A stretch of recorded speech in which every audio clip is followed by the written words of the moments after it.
ఆంధ్రప్రదేశ్ రాష్ట్రంలో జాతీయ రహదారుల నిర్మాణం సరికొత్త చరిత్రను సృష్టించింది. బెంగళూరు, కడప, విజయవాడ ఎకనామిక్ కారిడార్ పనుల్లో భాగంగా national highway authority of India 4 Guinness రికార్డులను దక్కించుకుంది. నేషనల్ హైవే అథారిటీ, కాంట్రాక్ట్ సంస్థ రాజ్పథ్ ఇన్ఫ్రాకాన్ ప్రైవేట్ లిమిటెడ్ సంయుక్తంగా ఒకే హైవే స్ట్రెచ్పై ఏకంగా 4 గిన్నీస్ వరల్డ్ రికార్డులను సాధించి రికార్డు నెలకొల్పాయి. ఈ అసాధారణ ఇంజనీరింగ్ ప్రతిభను ప్రశంసిస్తూ NHAI అధికారులకు, రాష్ట్ర యంత్రాంగానికి, రాజ్పథ్ ఇన్ఫ్రాకాన్ సంస్థకు ముఖ్యమంత్రి నారా చంద్రబాబు నాయుడు ప్రత్యేక అభినందనలు తెలియజేశారు. శ్రీ సత్యసాయి జిల్లా పుట్టపర్తి పరిధిలోని వానవోలు, వంకరకుంట, ఓదులపల్లి సెక్షన్లో ఈ రికార్డు స్థాయి పనులు జరిగాయి. ఈ నెల 5వ తేదీ ఉదయం 10 గంటల నుండి 11వ తేదీ ఉదయం వరకు, అంటే కేవలం 6 రోజుల వ్యవధిలోనే 52 కిలోమీటర్ల మేర రోడ్డు నిర్మాణాన్ని రికార్డు స్థాయిలో పూర్తి చేశారు. ఈ ప్రక్రియలో భాగంగా 57,500 మెట్రిక్ టన్నుల బిటుమినస్ కాంక్రీటును నిరంతరాయంగా వేసి, ఇంతకు ముందున్న 84.4 లేన్ కిలోమీటర్ల నిర్మాణం చేసి ఉన్న రికార్డును బద్దలు కొట్టారు. ఇదే కాకుండా జనవరి 6వ తేదీన ఇదే కారిడార్లో 2 గిన్నీస్ రికార్డులు నమోదయ్యాయి.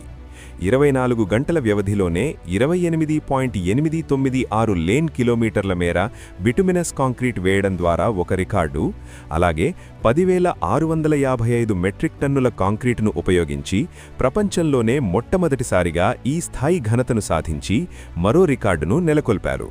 తాజా విజయాలతో కలిపి ఈ ఎకనామిక్ కారిడార్లో మొత్తం 4 గిన్నీస్ రికార్డులు నమోదైనట్లయింది.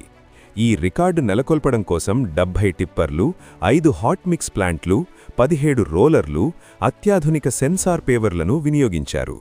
నిర్మాణ నాణ్యత విషయంలో ఎక్కడా రాజీ పడకుండా IIT బాంబే వంటి ప్రతిష్టాత్మక సంస్థల పర్యవేక్షణలో పనులు చేపట్టారు. ఈ ఎకనామిక్ కారిడార్ పూర్తయితే బెంగళూరు, విజయవాడ మధ్య ప్రయాణ దూరం 100 కిలోమీటర్లు, ప్రయాణ సమయం 4 గంటల మేర తగ్గనుంది. ఇదే స్ఫూర్తితో మిగిలిన పనులను కూడా త్వరితగతిన పూర్తి చేసి కారిడారు అందుబాటులోకి తీసుకురావాలని ముఖ్యమంత్రి సూచించారు.